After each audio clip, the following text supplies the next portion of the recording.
İndi isə sizə öz evinə qovuşa bilməyən bir ailədən xəbər verək. Deməli, 1993-cü ildə Zəngilandan məcburi köçkün olan bir ailə Qaraçuxurda İsa Musayevə məxsus evdə məskunlaşır və Musayevlər ailəsi öz evlərinə həsrət qalırlar. İllərdir bu belə davam eləyir.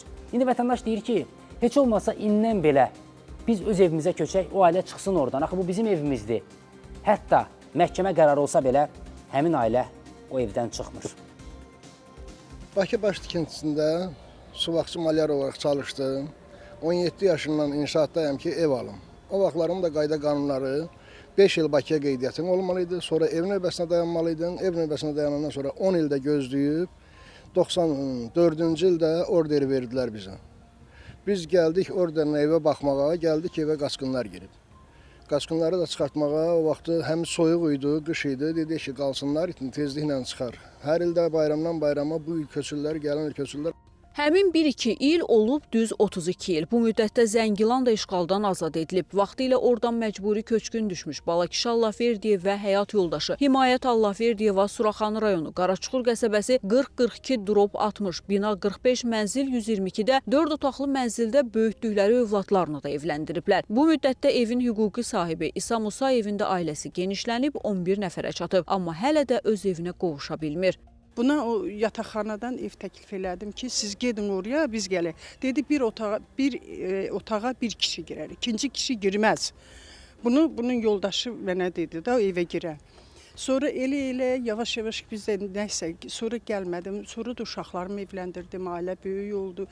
İndi bizim nə imkanım yoxdur ki, gedim başqa yerdən ev alam, ya şərait quram özüm üçün.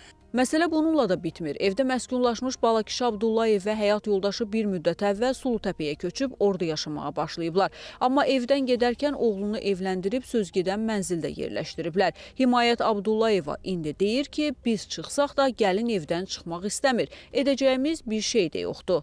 Gəlin deyə çıxmıram da, nə bilim, sənin başına dönüm. İndiki gəsər adamı eşidir. Qaynımın evində qalıram. Mən elə o vaxt gəlindən yola getmədik. Çıxdım, gəldim. Bağ evləri var, orada qalıram. Valla biz elə yoldaşım da, özüm də deyirəm, çıxın, cəmaatın evin verin də. Mən nə deyim, valla. Musayevlər məsələ ilə bağlı məhkəməyə də müraciət ediblər. İşi verdim məhkəməyə ki, bəs mənim yaşamaq yerim yoxdur. O məhkəmənin sədri, katibəliyi gəldi, bu evə də baxdı, yaşadığımız evə də baxdılar. Qərar verdilər ki, ev boşaldılsın. Bunlar götürüb apellyasiya məhkəməsinə verdilər ki, məni narahat edir. Apellyasiya məhkəməsi də Suraxanı rayon məhkəməsinin verdiyi qərarı qüvvədə saxladı, iş verildi məhkəmə icraçılarına.